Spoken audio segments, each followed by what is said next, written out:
Part one, and in the opening section of Up From Socialism, Mark Satin delves into his early involvement with socialist movements during the 1960s and 1970s.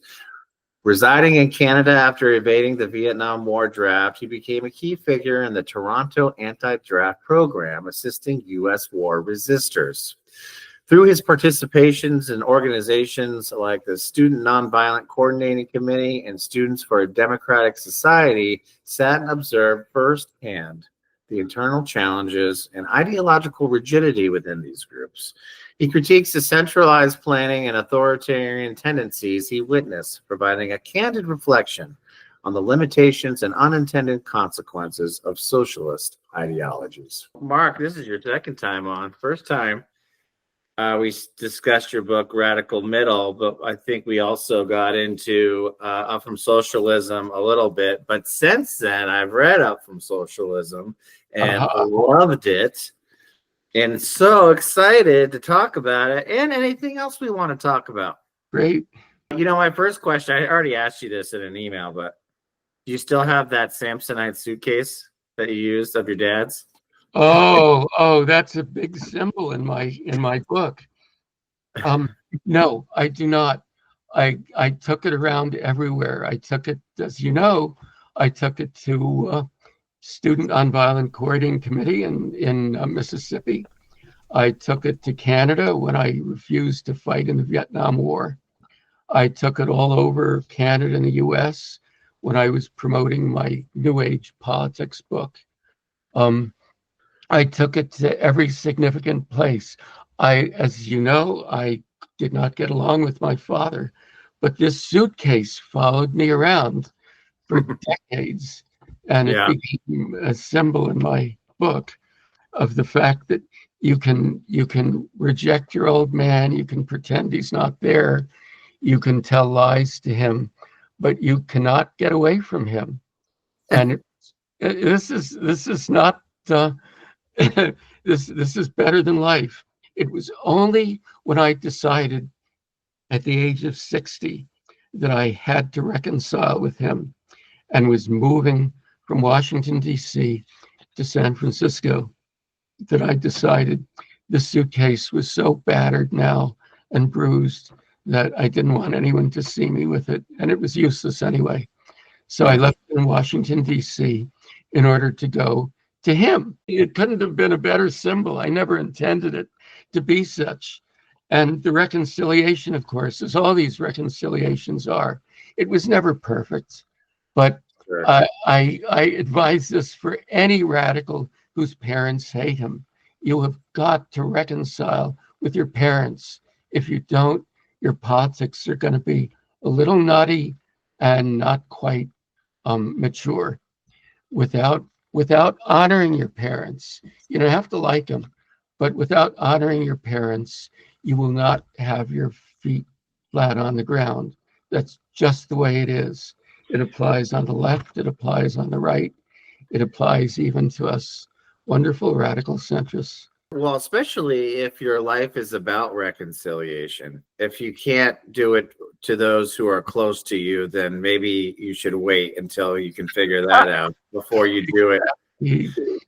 But yeah, and I think just in general, though, I mean, my big thing lately that I've been kind of meditating on, or maybe marinating in, is collaboration. And thinking about Stephen Covey, you know, he's got those 7 habits of highly effective people. And he says superior solutions come through collaboration. And I think it's profound for me with the radical middle, because that's what we kind of preach, is dignity in the discourse, which could be, you know, another word for collaboration. But what's the alternative? Inferior solutions by doing the opposite. And well, I tried. The book we're talking about today, Up From Socialism, has a very important subtitle. It's my 60-year search for a healing new radical politics. In other words, what it says is, I didn't get to the healing right away. Um, the book is really in three parts. The first part is about my adventures in the New Left in the 1960s. I am, in fact, close to 80 years old, so there's a long territory covered. In the New Left, um, we were not about collaboration at all. We were right, everyone else was wrong, and it was a lot of fun. Then, in the middle part of the book, which was your New Age, transformational, green part, and it's basically the last 3 decades of the 20th century. We, a whole bunch of us who were dissatisfied with our time in the new left, basically all the baby boomers. People think that the new left was the baby boomers, but it really wasn't. It was a silent generation.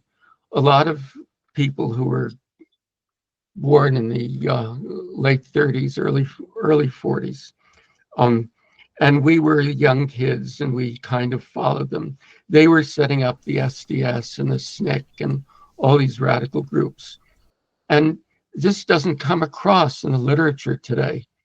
This is one reason my book is really different. What doesn't come across is that these guys, they were dyed-in-the-wool socialists or even communists, and they didn't want to listen to us. We were coming up with environmental, humanistic psychology, appropriate technology, ideas that didn't easily fit in to the left-wing politics of the time. So we were basically persona non grata in the New Left, and that's one of the reasons the New Left collapsed, is it wasn't listening to the ideas of younger students. Eventually, it became very violent and destroyed itself. But the middle part of the book is what happened after the New Left destroyed itself. We all set up, that is, the actual baby boomers, we set up thousands of environmental, feminist, gay liberation, men's liberation, appropriate technology, alternative education, everything you could think of that was neither left nor right. The issue, though, is we were trying to invent a new way of changing the world, our way. You see, it wouldn't be the left, it wouldn't be the right, it would be ours. And what we missed is we didn't listen. This is getting to your point. We did not listen to the vast majority of the American people. We were creating our own new politics. And through two groups that I was intimately involved with, the New World Alliance and then the US Green Party movement, the beginning of the Green Party, we were both of those groups, one after the other, attempting very, to as hard as thousands of people can work to create a new political perspective for America. But we were doing it with our own little bubbles. And I can talk more about each of those if you want, or about the books that I wrote that were essential to those organizations. But the point was, by the time many of us got into our late 30s and 40s, many of us were so tired of trying to sell Americans on clever and brilliant new ideas. We had begun to think that maybe we should pay more attention to what people were saying in the establishment, out of the establishment. Many of us went back to school, and I did, as you know. I went to law school to try to become more analytic, because my approach to the world, as the approach of many of us in those early days was very emotional, very emotional. And I needed to think more clearly, more analytically. So, of course, I went to law school and learned to be more analytic. This was not necessarily a total blessing. My next newsletter after that, Washington, D.C. newsletter called Radical Middle, was very analytic. There was very little heart in it. Hmm. So even though I was listening to people, it was almost at one remove. Yeah. And that's kind of where I left it until I tried to write my book that you have in your hands. Yeah. And that book, for the first time in my life, I should say, I was able to combine the feelingful side and the analytic side of politics. And another way to put it is I was truly able to merge the personal lessons from my life and the political lessons from my life and talk about them in a way that I think is not at all judgmental, but that Hmm. makes it clear to younger generations as well as to my own what we did wrong and what we needed to learn in order to truly be relevant to a world that desperately needs to hear what each other is saying and needs to reconcile not the not the perspectives, but the deep interests that each of us has. To reconcile those interests, to me, is what means what it means to be radical now. You see, it used to mean that being a radical was taking extreme position on the left or the right and then fighting with the other side to achieve your objective. That's radicalism. And being the middle is sort of milk toasty. You know, you compromise here, you compromise there. And it's boring. It's just boring. It doesn't work. There's groups now that are trying to do that. No Labels is trying to do that. Um, uh, uh, there's a couple others. Um, they're not catching on, and they're not catching on because people don't want simply to compromise. They want their deep interests to be met, truly Hmm. met. And the only way you can do that is by deep, deep conversations with Hmm. others. People from different groups need to Hmm. come together and talk about what they really want and why, and what they really feel and why, and Hmm. what they truly hope for, and what their fears are.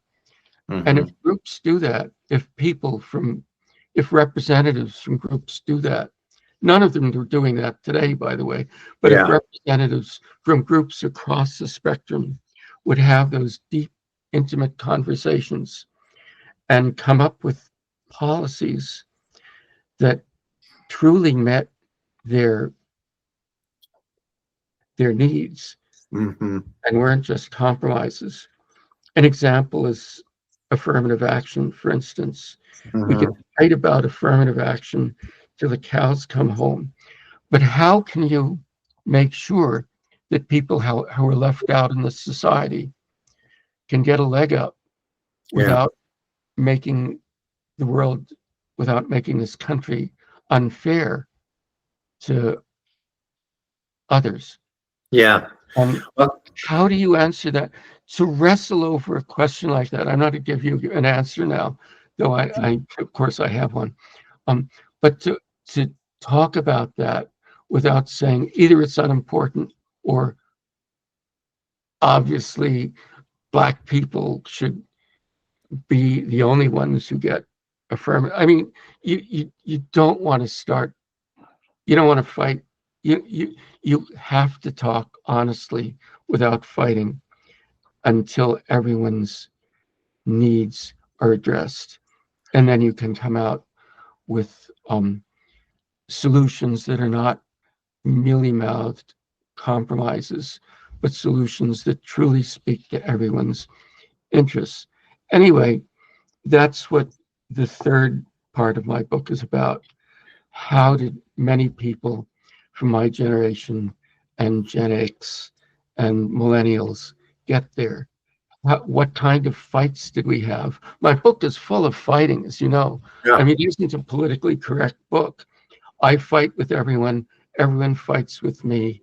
Um, even in the radical middle, when we're supposed to be respectful to each other, we're not. In Yeah. fact, the radical middle is more status conscious than the transformationists were and the new left was. There's all these ironies in my book that are very tragic and sad. But what my book does do, I hate to sound like I'm tooting my own horn, but it is the most honest book about political activism that I have ever seen. I Yeah. managed to offend many of my friends, many of my allies, many groups that used to give me money. All these people are appalled because I told what I felt was the truth. And the truth does not serve me. It serves the interests of the larger movement. I come across my editor of the book pointed this out. He says, a lot of times I come across like a jerk. And I said, yes, I wanted that. This was very important to me. I was. All of us were at different times. Yeah. And we were all learning as we went. And many times we didn't learn. And I was very lucky to be rescued at the end by a dear woman who I've life begins at 62, you could say. Anyway, without her, I would never been able to write this book, or let alone have the patience to find a publisher for it. There's a lot of things I love about the book, and we'll get probably into some of those things. One thing I wanted to share off the bat was I loved how it put me, I'm 49, so I was not alive in the 60s and hardly remember the 70s at the age I was. But what the book did, one of many things, was put me there. It put me there in a way that was, I mean, in my mind's eye, but very visual, because you were so descriptive, and it was so great. Because you know what, a guy my age, and then think of people even younger than me. Now I'm the old guy, right? But what are our references for the 60s and 70s? I mean, I think, I think of Forrest Gump. Yes. That's what I was thinking of. And pretty good. Woodstock. Yeah. Woodstock, Grateful Dead, old videos of Grateful Dead, because I love the Grateful Dead, so I watch some of that stuff. But and Kent State, and maybe marches, an old film of marches and protests and violence. But there's really not a lot to draw on, or it's very limited. At least the stuff that has risen to the top, where it's visible by maybe the mainstream. That's right.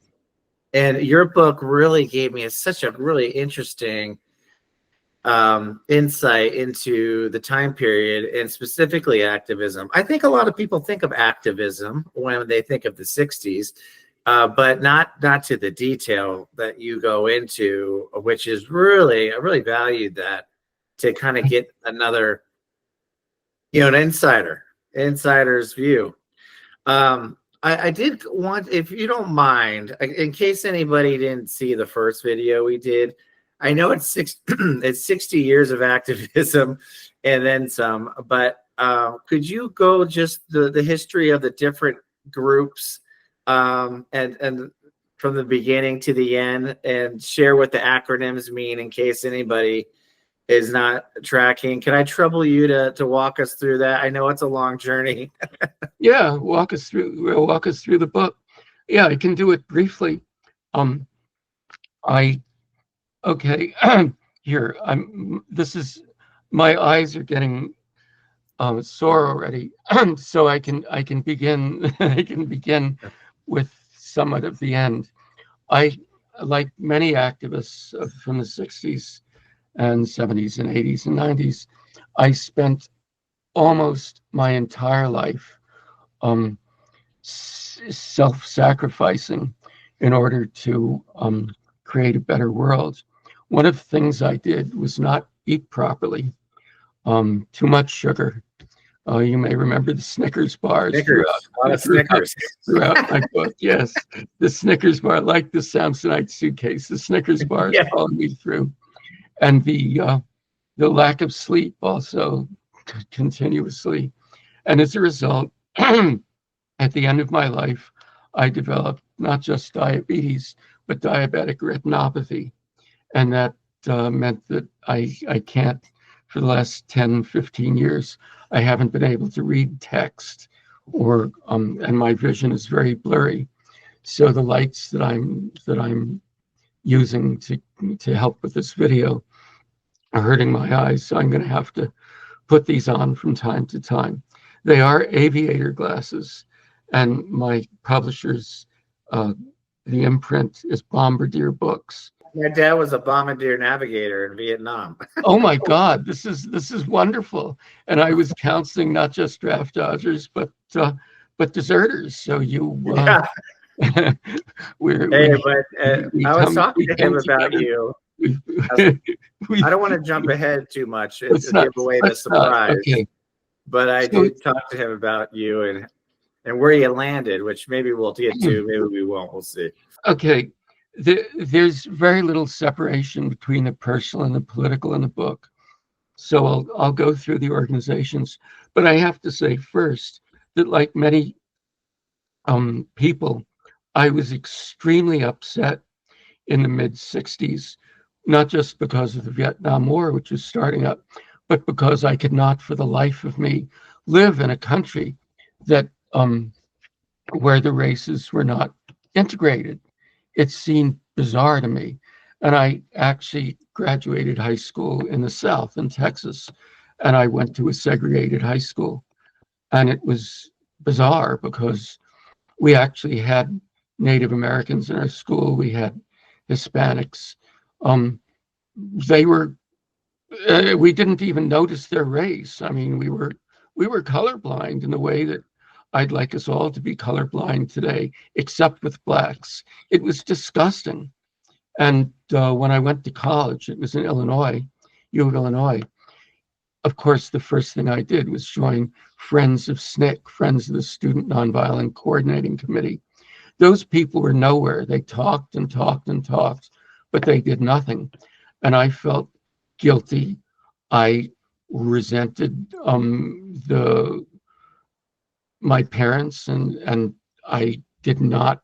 I mean, they brought me to Texas, where I had to go to this school. I really hated them for that.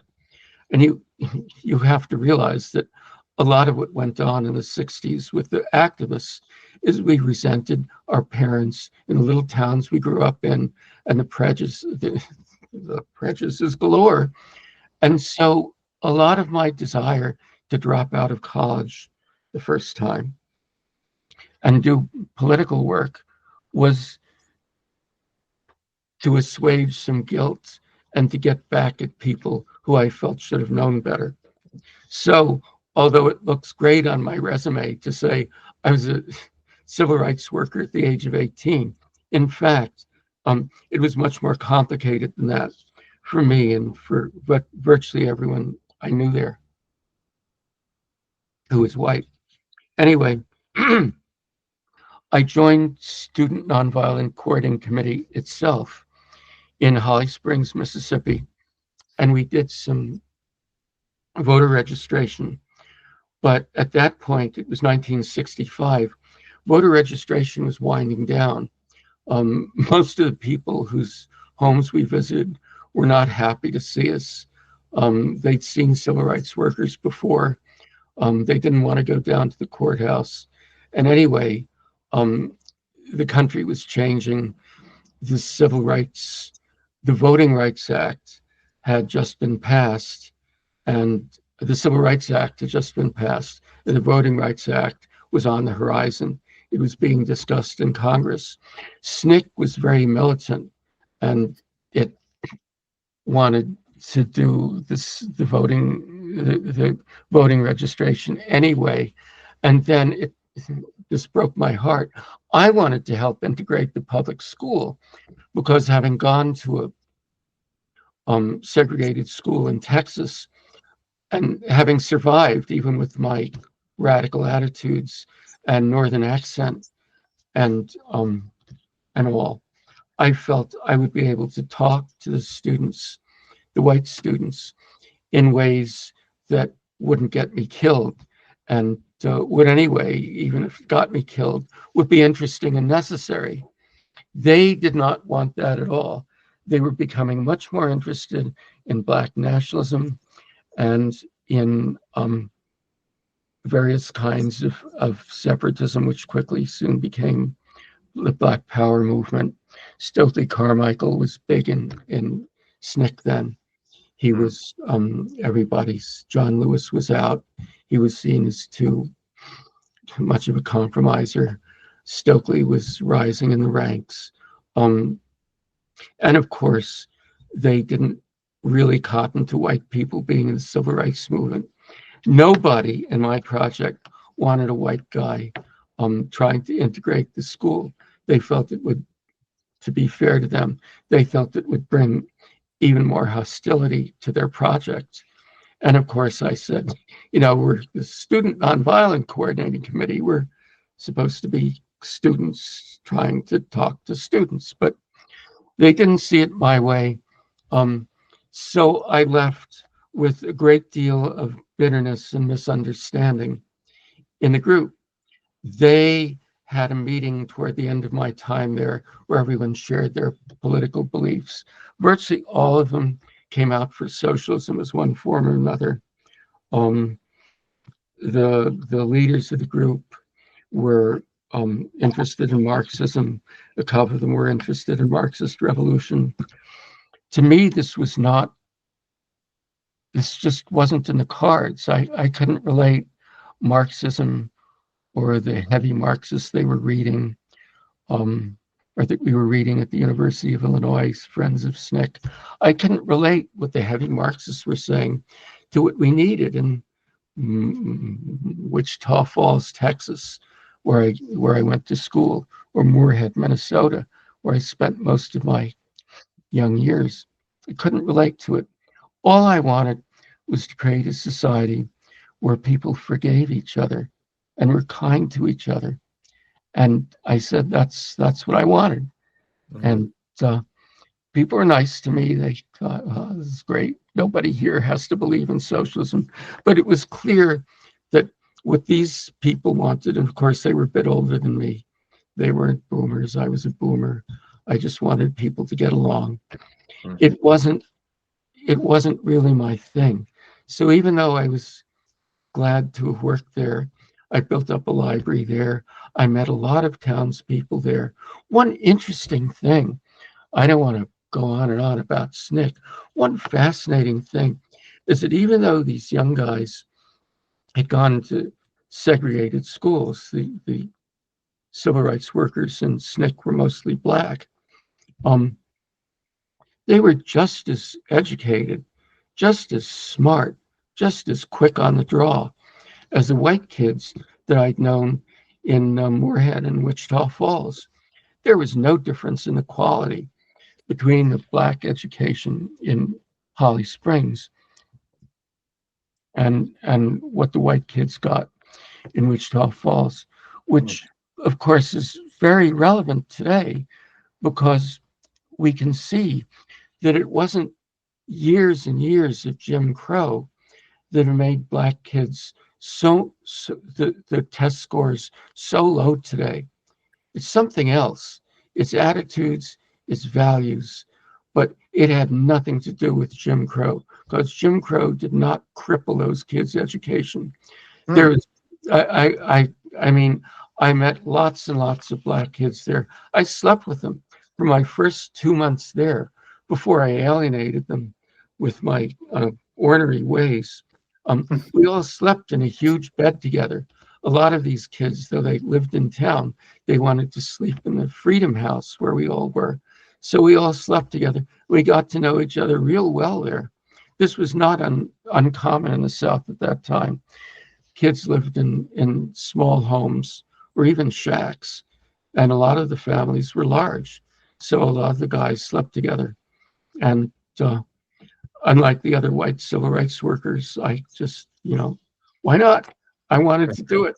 And it seemed like fun. And it was very illuminating. So I had a really bullseye view, you could say, on the educational level and eagerness Black kids to learn. I also helped to set up a library at Freedom House. So I met a lot of the kids the libraries were segregated. Can you believe it? In 1965, the library in the southern town was still segregated. So a lot of the Black kids come there burning to learn. And I recommended books, and it was very eye-opening. But I don't want to get lost in that. It was just one incident of many. I think you look good in the fish tank. Don't worry about it. What? Oh. Oh, hey. Hey, look, Lenny. It's a bunch of our viewers, but they don't subscribe to the channel. I was looking at the graphs the other day and all of our data. All of our viewers, almost 100% of them, are watching, but they're not subscribing. So we want to encourage you, if you enjoy the channel and you are watching our content, please subscribe. Get us to 1,000 subs, then we can monetize the channel for 2025, 2026, and beyond. Pay for our expenses. We appreciate your support, and we're really glad you're watching. We just hope you take the next step, hit that subscribe button. Thanks very much. Have a great day. I'm gonna get back to Lenny and Dave over here. Oh, they don't bite. They nibble. Of course, I wanted to join Students for a Democratic Society, SDS, the famous New Left group, after I left SNCC. So my father wouldn't let me go back to Illinois or back to any other school. He forced me to go to his university in Wichita Falls, Texas, which lasted a couple of, it lasted a semester because I was kicked out because I wouldn't sign a loyalty oath. This did not endear me to my parents. I was forced to not speak at the dinner table, and they sent me to another university as soon as the semester was over. I'd have left anyway, of course. He only made me stay there for one semester. Anyway, you can see that what I'm trying to get at is that the trouble with the parents and the anger that I felt at Vietnam and at the civil rights struggle was so affecting me that I was not able to honor even my parents' willingness to try to make sure that I got an education. I was angry. I embarrassed my father at the university by not signing a loyalty oath. Who cared what the loyalty oath said? I myself wasn't disloyal to America. I loved my country. I just said, and this is true, I'd never studied the Constitution. I'd never studied the Texas Constitution. This being Texas, I also had to pledge loyalty to the Texas state constitution. This was absurd to me. I wrote underneath it, I pledge my loyalty to all of humankind. Now, on one level, this is beautiful, right? But on another level, I'm living in my parents' home. They're paying for me to go to school. I have no other place to go to university. My father's boss is the one who had to kick me out. You see that there was a problem, not just with me, but with many of the angry radicals in those days. We did not think clearly about the fact that life is very long and you need to work with both feet on the ground. You can't just act out your passions and think that everything's going to be all right at the end. It's interesting because I feel like all youth is that way. And if they're not, they're maybe acting out of fear of their parents. So, I mean, I don't even know how you mitigate it. I don't know how you mitigate, passion for something, even if it like goes too far or it compromises respect for your parents, or And it's easy to look back and cringe. I cringe like crazy when I think about my 20s. Yes. But I'm not sure there was anything I could have done about it because it was so full speed ahead. The heart wants what the heart wants. Well, you see, I didn't have to drop out of Illinois to go to Mississippi. I could have done it over the summer. Mm. That's where the problem was. And I when when my parents insisted I come back home at least for one semester of school, I didn't have to cause trouble for them. And when I after SDS, I didn't I well, I'm getting ahead of myself here. In SDS, I didn't get along not with my parents. I didn't even tell my parents about SDS. But when they sent me to a school in New York, State University of New York, Binghamton, because my father said it was 1,000 miles away from me, my boy. That was his explanation. So they sent me this place, which unbeknownst to him was a hotbed of student radicalism. So I was able to get involved in an SDS chapter, Right. which was not a very good one. It was very Marxist. It was not very appealing to the younger students on campus. So to make a long story short, I managed to get myself president of that SDS chapter, and we became the largest SDS chapter. And according to Kirk Sale, it was the only one that reached 20% of the student body in size. And it was very vibrant. And the older socialist students hated it because basically we said anyone could do anything they liked so long as it was radical. And of course, the socialists said, well, we had no analysis of society. Of course, they wanted us to have a Marxist analysis. And I said, and the bulk of the students said, we want to develop our own analysis because there are all these new ideas that we as young people are coming up with that don't easily fit in to the Marxist worldview.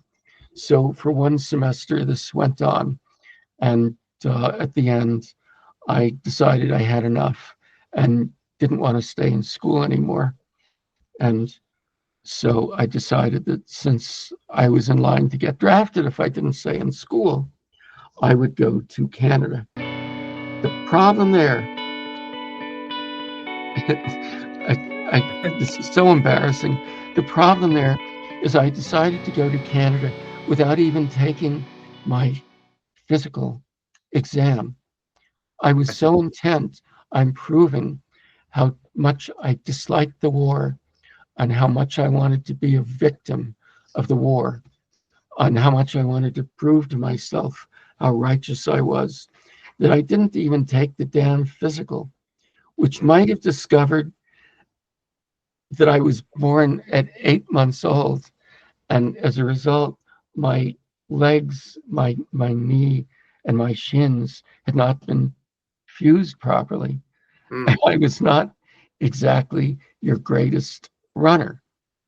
Yeah. I would not have been a great person in the trenches, but it was at least 50-50 that I've gotten out of it. But maybe, do you think that's actually interesting to me? Do you think if you had gone and realized that and then went on to do what you did, that you might have lost credibility with those you're helping to not go to war and come to Canada? Because you kind of that would have meant you got like a freebie, whereas if you left without it, like you did, that's a true protest. I am who I am. I can't. I mean, I'd have been a different person had I stayed in the United States. Yeah. Who knows what I'd have done? I suspect, though, that had I been more mature, I'd have gone to city planning school, which is why I was at the University of Illinois. I'd have become a city planner. I'd have done interesting things in the city planning profession. And perhaps in later life, I'd have run for city council somewhere and participated that way. I would definitely not have helped to create two new political perspectives, transformational politics and radical middle politics. I would not have. Yeah. I would not have hurt many people along the way. I have not have helped to create some really interesting organizations along the way. But perhaps I'd have done more good in the world. I don't know. I'm not saying I'm sorry I led the life I did. I'm just saying that, especially to people in the younger generation, why cause more trouble for yourself than you need to? Don't defend your parents. If you're feeling that you're angry all the time, before you get involved in politics, please seek counseling or get involved in your church or do something to calm yourself down. Don't act out politically. Don't. And when you seek out your friends, do not only confine your friendships to people who agree with you politically. Otherwise, you'll quickly find that you're choosing friends largely because they agree with you politically. And that puts you in a straitjacket because it keeps you from being who you really are. If you read my recent short story, which is called My Revolution, you may remember that the old pawnbroker says after he's put in jail, he says to the young activist, for God's sake, don't try to save the world with your fake friends for the rest of your life. Be who you are for a change. That's the only way you can change the world. Well, I think that's a little extreme, but I think somewhere in the middle. Don't choose all your friends who just because they believe in every jot and tittle of what you do.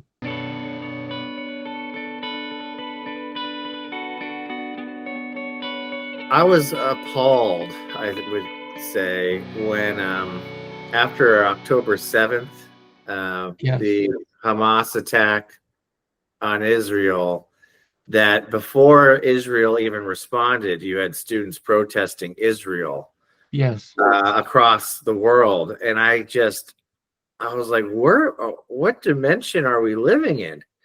Israel hasn't even responded yet, and you're protesting the country that got innocent women raped and innocent people at a rave killed, and all those hostages taken.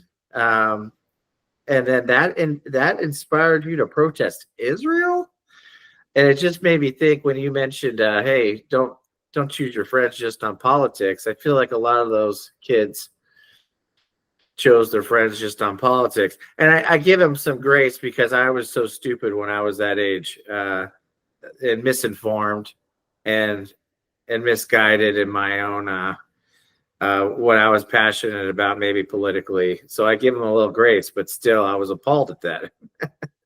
Well, I have to confess, Jesse, I was not only appalled, but I felt that in some way, in some tiny way, I was responsible for that because I spent so many years in that same mindset where I was right and everyone else was wrong, and the people who seem to be most vulnerable are always right, and the people who seem to have power and privilege are always wrong.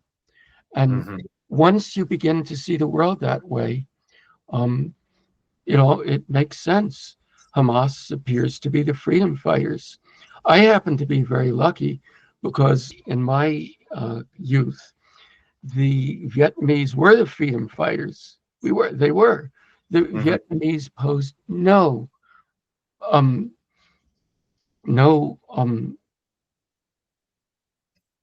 threat to U.S. Yes, there was nothing they could do to the U.S. There was nothing they wanted to do to the U.S. Even the communists in Vietnam were more nationalist, were at least as much nationalist and communist. Their real enemy was China. Within 4 years of the end of the Vietnam War, they went to war with China. It was a totally foolish, cruel, and war that we had no it hurt our interests internationally to be involved in that war. And the civil rights movement too was really by the early 60s, nobody with a conscience could abide the segregation in the South or the de facto segregation in the North. Um, Fortunately for me, the very leftist positions I took at that time were borne out to be correct. But Hmm. these kids on the street with the signs supporting Hamas, in many ways, were my children and grandchildren, and I felt I felt in some ways that I had helped to create that. And I have to say that in some ways, the book I wrote, the Up From Socialism book, which is not an attack on socialism, it just says socialism shouldn't be or be all and end all when we're Yeah. creating a new political ideology right now. Yeah. That book, in some ways, is an attempt to reach those people and say, please go beyond this us against them, because this us against them is killing us. And Yeah. you don't, I mean, you don't have to support everything that uh, Netanyahu believes in to believe that Israel has a right to defend itself and that Yeah. Israel has a right to protect its borders, and that with what 21 Arab and Muslim states in the world, one small Jewish state has a right to exist, and that people who don't believe that, such as Hamas, really should not need to be defeated. They need to surrender, for God's sake, Hmm. and to not call for Hamas's surrender is, to my mind, not real kosher. And that students and older people too don't see that is Hmm. terrifying to me. And I feel that my work in the 60s, 70s, and even beyond helped to contribute to that mindset. And my last two books, are trying in some small way to make amends for that. I think you captured what you intended with the lessons learned. But let's go back. So let's go back on the journey. You're in Canada now.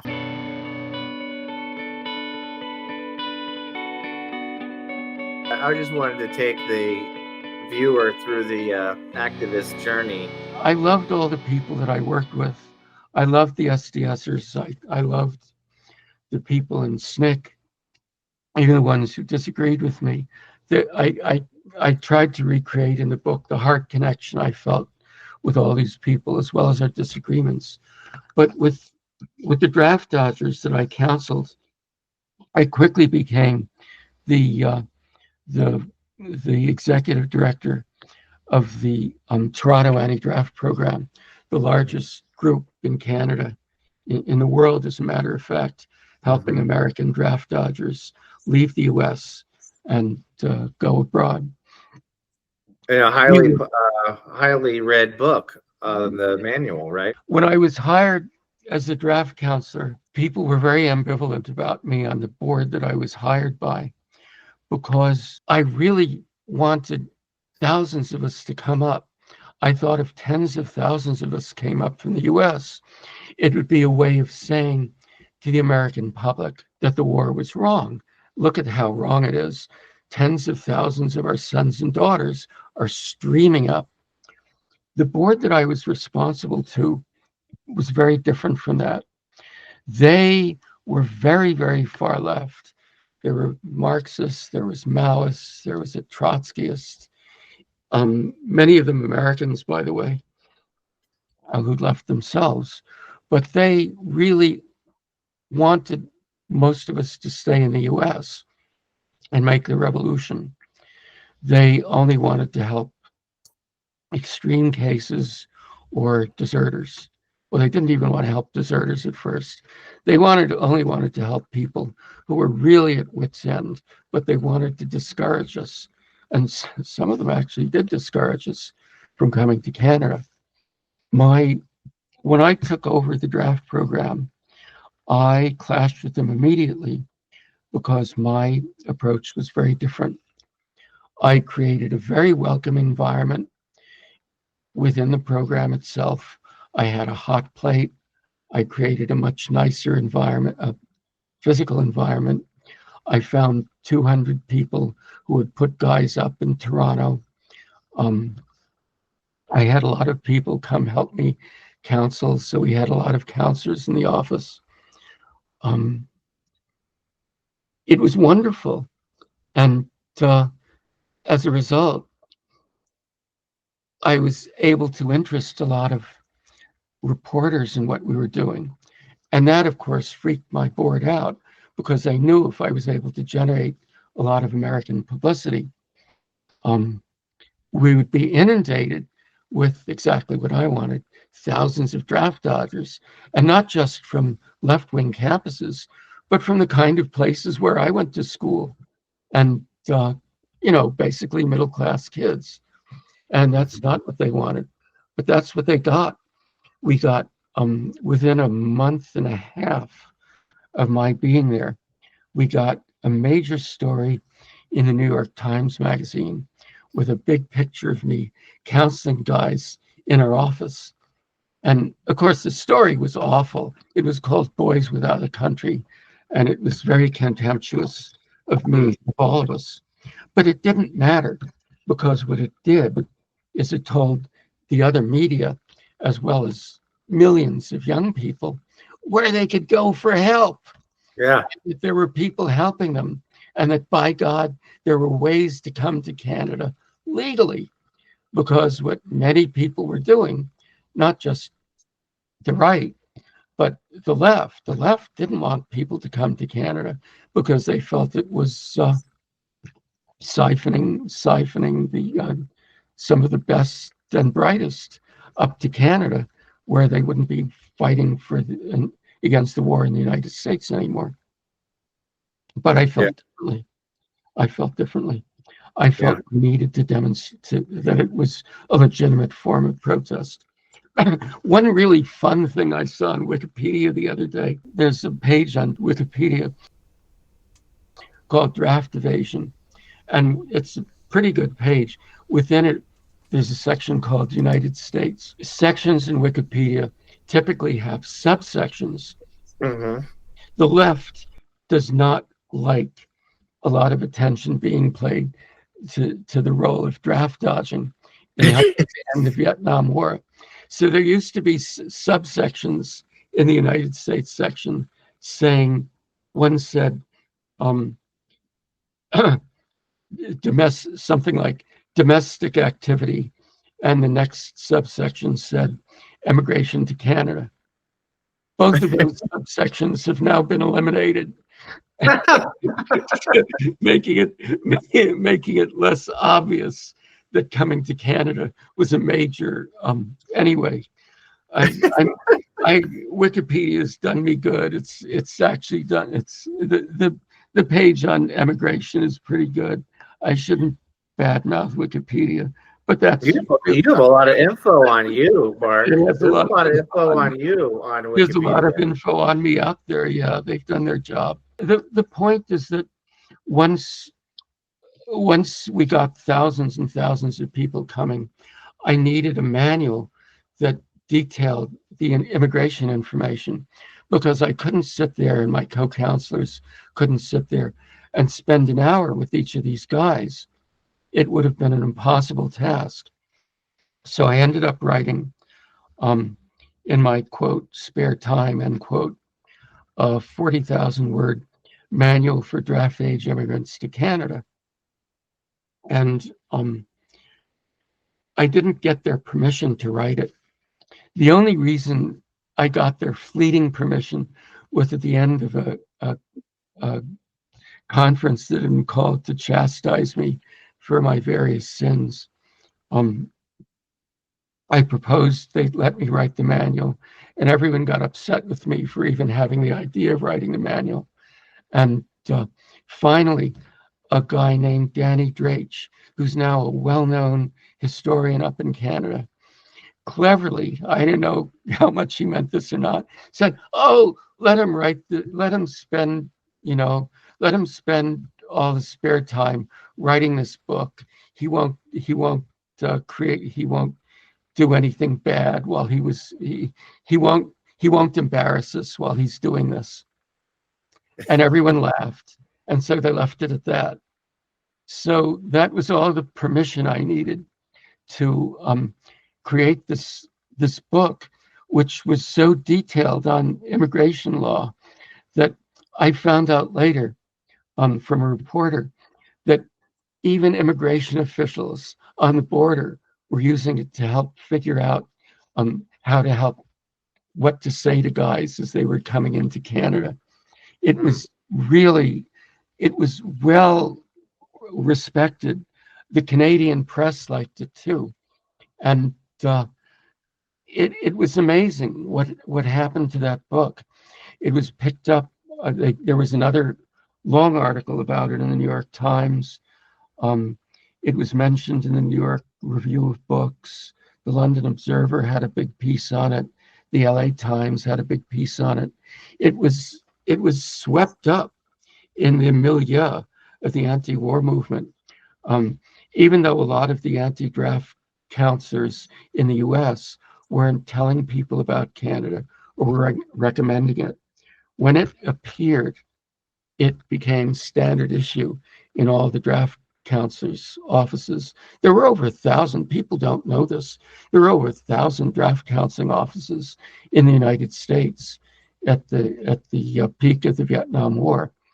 And they were doing a lot of business, I'll tell you that. They were telling guys how to go underground or how to come to Canada or how to get out of it illegally by pretending they were sick or by wearing women's underwear. I wouldn't have done that for a minute. I couldn't have lived with myself if I did that. Klinger from MASH, we're at Section 8. I would have gotten away with that easily. My draft board was in Texas. I wouldn't have even had to take the physical. I'd have just had to strip. But I couldn't have lived with myself. No, I mean, it's okay if guys did that. It was fine. I was just very, I don't know. I was very pure kid. Now, did the publish when that book went? I mean, we could say maybe the equivalent back there of going viral. Oh, yeah. It would, yes. My one viral publication, the Manual for Draft Dodgers. Yes. And that led to a lot of other opportunities, and it also made probably some people uncomfortable or straight up angry. Oh, more than uncomfortable. I was fired shortly after. Yeah, that was my thank you. Not only did they fire me, but as is true with the far left all over the world and forever, they didn't like me, so they took my byline out of the manual, and they eventually put another person's byline there. Thank goodness, finally, after 50 years, the original publisher in Canada decided to do a 50-year issue, and they tracked me down in Oakland, and I verified that I was the true author, and they had me write a 10-word afterword to it, and they published it under my byline. Nice. But you can see books that were published that claim that the student Union for Peace Action wrote it. Of course, they didn't want me to write it, and one of them claims that my name was put on it, but implies that I didn't write it. There is a lot of. There's just the left is so unpleasant. I'm sorry. It's just, I mean, even when you're dealing with life and death matters with these kids, they were so much more intent on proving their heavy Marxist ways than they were of actually providing practical help for these kids. it was truly unforgivable. And if I'd never felt alienated from the far left before, this truly alienated me from them forever. And a lot of guys, a lot of draft dodgers felt the same way because they saw these internal things going on.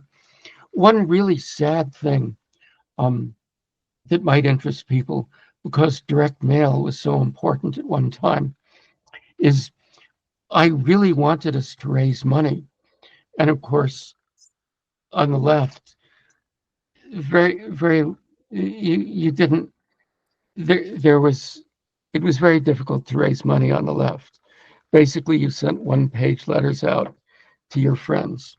You did not go beyond the people you knew, and the letters were very short and to the point. While the political right was inventing direct mail in the United States, I hit upon the idea of emotional direct mail when I was sitting there at the Toronto Anti-Draft Program office. And I drafted a 5-page, very emotional direct mail letter. I didn't even know what I was doing, but I had long section in it about what I'd gone through coming to Canada, what all these guys were going through, how much trouble we had with our parents, with our friends, how our parents didn't like us anymore. It was a real tearjerker. And I sent it to 50 names on our 500 name mailing list. And lo and behold, it raised over $2,000, which would be over $10,000 in current money. Yeah. I was never able even to tell them how much I raised, because as soon as I saw this letter, one of them ran into the draft program office 3 days after it appeared and screamed at me that I had no reason to send out such a long letter. It was ruining trees. It was embarrassment. It was, I mean, I asked him, does he want to know how much it's raising? And no, he doesn't want to hear what the results are. He just refused me. And he said the program would refuse me to send out any more of them. So I was not able to send out any more than the 50 that raised $2,000. But the nice thing, this is a terrible thing to admit, but I can admit now. I did tell the member of the board that was in charge of finances that it raised $500. And he said that was incredible. No peace group would ever send out 50 letters and raise $500. So he was very impressed by it. But still, it was our secret. He put $500 in our bank. But I was able to launder the other $1,500. And I used that to let kids who were poor pretend to have money at the border. Because in those days, you needed to show that you could live on your savings until So we had a revolving fund at the border, which Toronto Anti-Draft Program known about that. I'd have been fired on the spot. I think you left. That wasn't in the book. Did I put that in the book? I don't think I must have put that in the book. You must maybe have I forgot about it. Because you were reading, you were skimming parts, and it was late one night. How could I have left that out? No. I was furiously writing notes. I'll have you. But yeah, maybe I just didn't remember it. I should have read it again. No. It's very long. That's really great. What a great story. Let's do what we did with your other chapters related to nowadays. The way you're describing the left back then is very similar to how folks describe the left now. Socialist. Do you think that's still true? Is it less true than it was back then? What do you make of that accusation? Well, I don't really know if I have an opinion. You can't generalize like that. Yeah. What my experience with the far left was they were unnerved by all the horrible things that were happening in the world.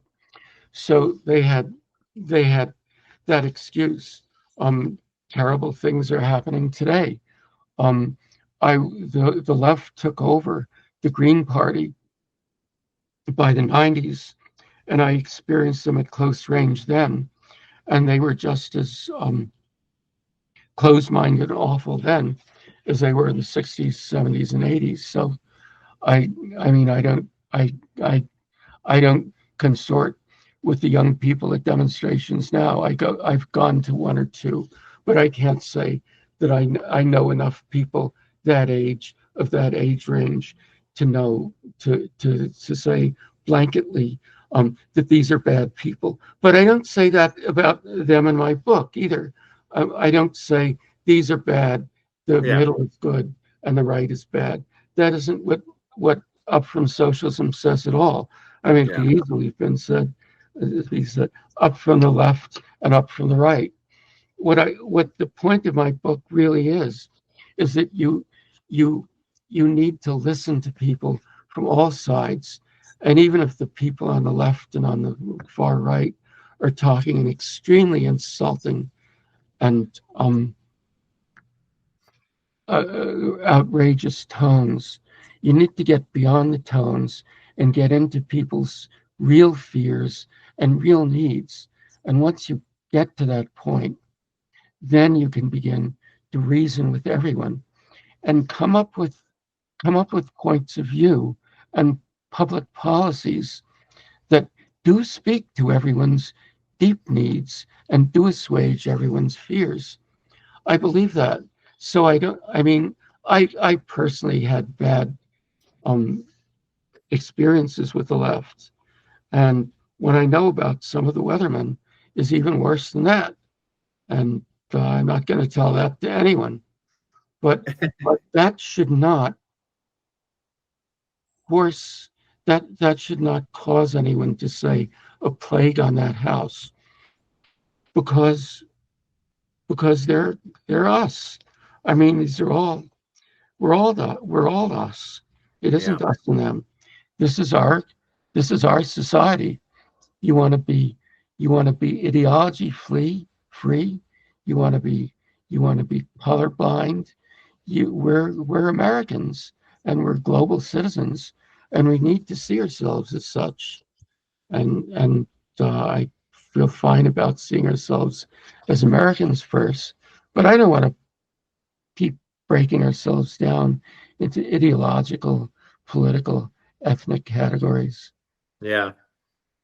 Can I share some things that I admire about you, and get your What, and bear your to remind the readers that to remind your viewers that there's some good reason to listen to me.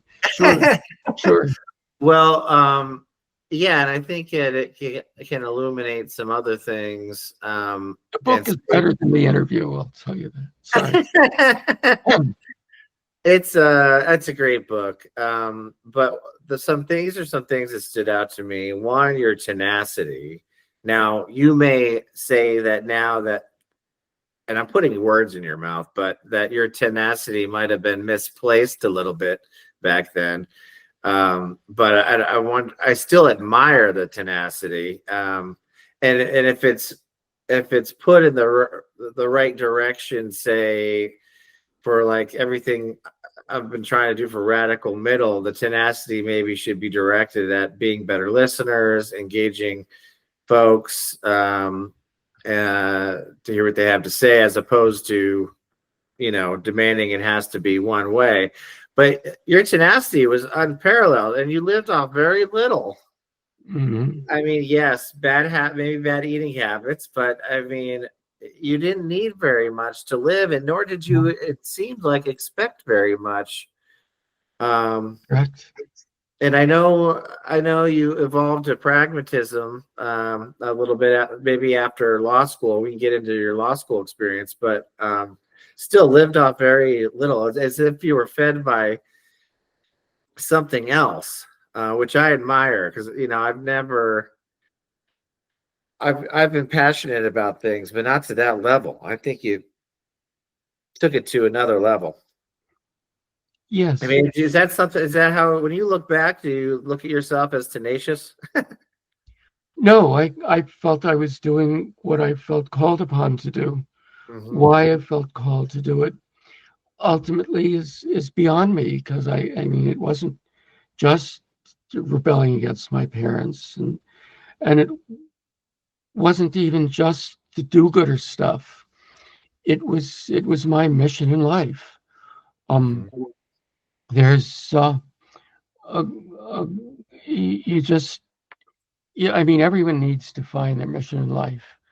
I and it's there's a point in my book when I was at the Friends of SNCC meeting at the University of Illinois, and they said, and the guy said, they need somebody down in Holly Springs. Does anyone want to volunteer? And all of a sudden, my hand shot up in the air, and I said, I'll do it. I'll go. I don't know. There was some force pulling me that said, I'll go. I hadn't planned on dropping out until that point. Yeah. It was startling, and it was a revelation to me. But I never doubted it for a minute. I never Yeah. had second thoughts about going to Mississippi or anything else I ever did. I think some people would, as do I, envy being so clear on. And you're saying you were pulled; you didn't have a choice. I think that's some people would envy that. I mean, I've played around with saying that it was God or spirit. Um, Mhm. I walk around, I feel God in me. I can see God around me. Some people call me a pantheist. I'm not sure I know what that means. I see him everywhere. Hmm. Um, but I'm not sure it's exactly that. Free will is an interesting thing, but I always felt compelled to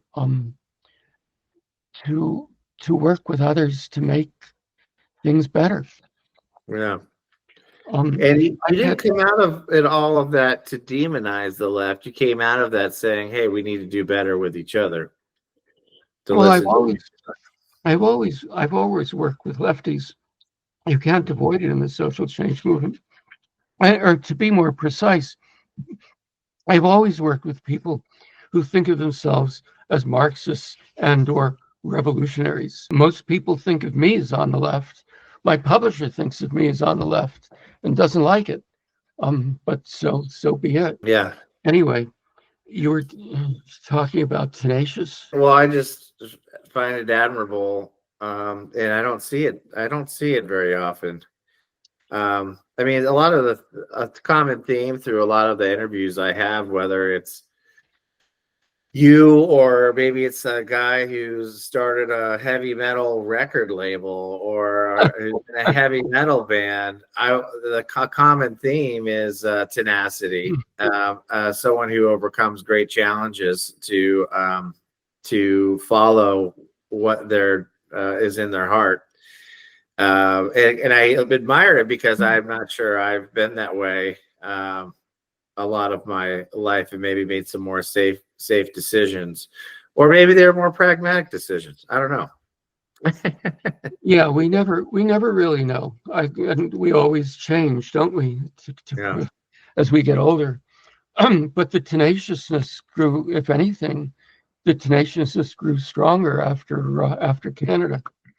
Um, after after the Toronto anti-draft program, I got my college degree, but I didn't get it because I wanted to do anything in this what I thought of as the straight world. I wanted to write a book that summed up the new ideas that was coming out of the social change movement after the new left hit the fan.